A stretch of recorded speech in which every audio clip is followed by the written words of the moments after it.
This is Honor Magic 7 Pro, and today we discussed Honor Magic OS 10 operating systems. We've already covered the features, and now we're going to discuss some of their specific functions, breaking them down one by one. First, let's talk about music. Many people are concerned about the height of the speakers, so let's put them in a familiar position and listen.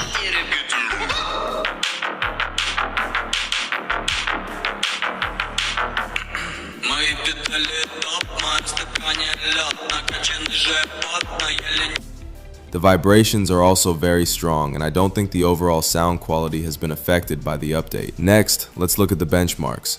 I previously ran a $2.7 million frame rate and it was quite stable. This time we ran it again and problems resurfaced. Screen flickering and instability. There's talk online about Antutu and Honor having a falling out. We ran the benchmarks without their knowledge, preventing them from performing OTA monitoring. Perhaps they've really gotten into trouble. Now the benchmarks are unstable, so we're simply not running them anymore. Otherwise, there's no point. Of course, benchmarks are just a glimpse. The actual gaming experience provides the truest feedback. You can see here, I've maxed out everything in the game assistant, and for some reason, the frame rate is stuck at 60. I remember it used to be at 90, or am I mistaken? As for the graphics quality, I've set it to the highest setting, and there's no doubt about that. We'll play for half an hour to see the current heat level, smoothness, and resolution. Honestly, I feel like there's a slight drop in resolution, especially after consecutive battles. The smoothness was decent with no noticeable frame drops. I finally managed to play for nearly half an hour before finally defeating the boss for the first time. Let's take a look at the phone's temperature right now.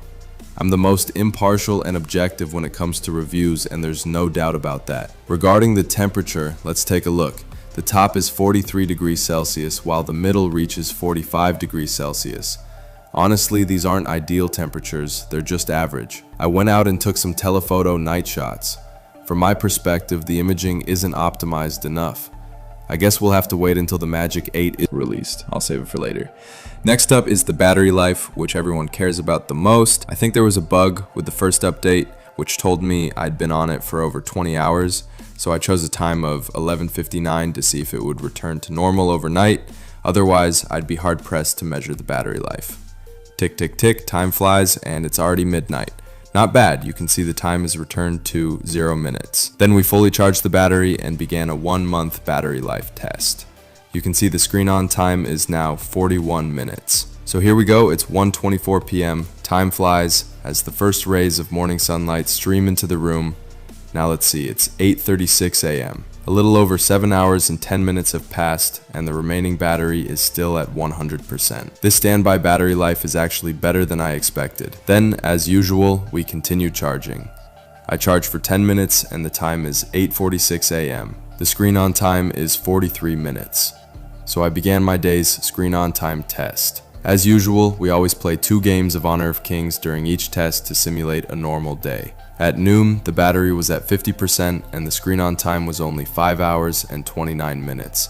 That's quite impressive considering that it was only a little over 4 hours and only half the battery was used. Then I went out that afternoon. During my battery life tests, I usually spend about 2 hours using a mobile network. On my way home at 7:29 p.m., the phone was already dead. Back home, let's see how long the screen on time was. It was 9:55 p.m. Seeing this time might have given you a slight chill. Don't worry, it's normal, you'll get used to it. The screen on time was 8 hours and 33 minutes. Subtracting the previous 43 minutes, it comes to 7 hours and 50 minutes. Personally, I think this performance is pretty average. But don't worry, this is just a beta test and many areas are still unstable. With the public beta and patches later, things should improve. I'll also take this opportunity to test the charging speed. It took 26 minutes to charge, the temperature reached 40 degrees Celsius, and the battery reached 75%. At 43 minutes, it reached 98%, and finally, after 50 minutes, it reached 100%. Finally, charging that 2% battery level did take quite a while, and that's pretty average, right? Let's wrap things up. The Magic 20 Pro is still in its infancy, so it's perfectly reasonable to not be testing it on a large scale. I'm confident the official release will be even better soon, with many exciting features waiting for everyone. So let's compare versus Honor Magic OS 9 versus Magic OS 10. Magic OS 10 features a transparency mode in the desktop settings with adjustable transparency levels. When transparency mode is enabled, large folders, app icons, app cards, and secondary display cards on the desktop all become transparent. A new dock bar has also been added below the desktop, which can be closed and also features a transparent effect, giving the overall effect a bit like iOS's liquid glass. This transparency mode is arguably the biggest highlight of MagicOS 10. Fourthly, within the settings, some icons have been redrawn, such as those for display and brightness and accessibility. Fifthly, the control center has undergone significant changes. The shortcut switches in the control center can now be edited, allowing users to add or delete cards and shortcut switches. A new shutdown shortcut switch has also been added to the top right corner of the control center. Additionally, the swiping logic in the control center has changed. Previously, swiping only worked on the blank areas on either side. Now, swiping anywhere in the control center switches between the control center and the notification shade. Sixthly, the Turbo X engine has been added, which can compress storage space and accelerate purchases. This is perfect for grabbing limited purchase items, concert tickets, and other items. Seventh, you can now disable Smart RAM in the About Phone menu. This feature has been a long-awaited request and it's finally here. Eighth, background tasks can now be stacked, though the stacking card isn't very practical yet. Ninth, changes to the camera interface. On the Magic S10, when you open the camera interface, swipe the arrow above the camera button to display the image menu in 2 rows, compared to the previous single row. Additionally, you can edit the status bar at the top of the camera interface, selecting the functions you want to place at the top. Currently, only 6 functions are supported. 10th, progress bars have been added to media playback cards like music on the lock screen, allowing you to adjust playback directly from the lock screen. 11th, Android's native ultra dark mode has been added.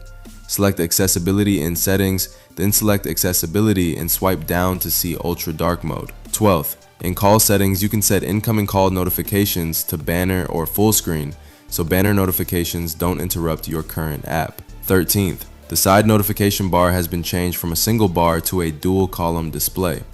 14th, in terms of security, image phantom connection detection has been added. Simply drag an image to either door.